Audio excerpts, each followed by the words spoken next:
Welcome to Yaskiya Surya channel. Idiyappam செஞ்சேன், மீதி மாவு இருந்துச்சு, அதை வேஸ்ட் பண்ணாமல் டக்குன்னு ஒரு சட்டியில் தண்ணி வச்சு கொதிக்க வச்சுருந்தேன். அந்த தண்ணியிலேயே அந்த மாவையே சின்ன சின்னதாக உருண்டையாக உருட்டி போட்டுக்கிட்டேன்.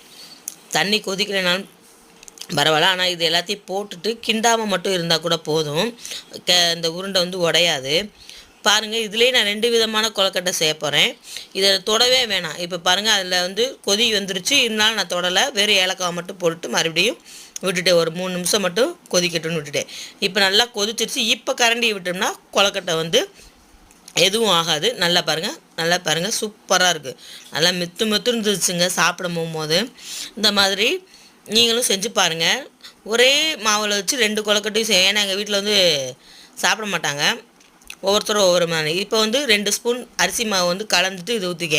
நான் தேங்காய் போல வேறு எதுவுமே ஆட் பண்ணல, தண்ணியாக இருக்குது மாவு.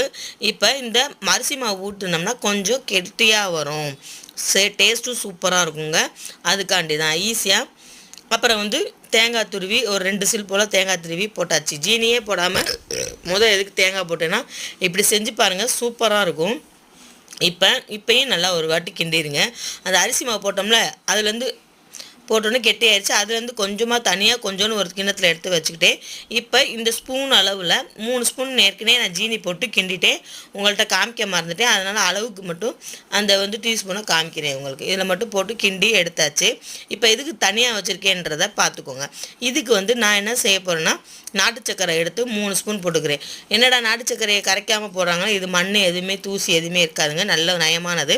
அதனால தான் எங்கள் வீட்டில் பசங்க பூரா இப்படி சாப்பிடுவாங்க, பெரியவங்க பூரா இந்த மாதிரி நாட்டு சக்கரை போட்டு தான் சாப்பிடுவாங்க. இல்லைனா வெல்லம், கருப்பட்டி அவங்களுக்கு தேவையானது. இது நாட்டு சக்கரையே டேஸ்ட்டாக தான் இருக்கும். இந்த மாதிரி 2 in 1 பண்ணிடலாம் ஈஸியாக.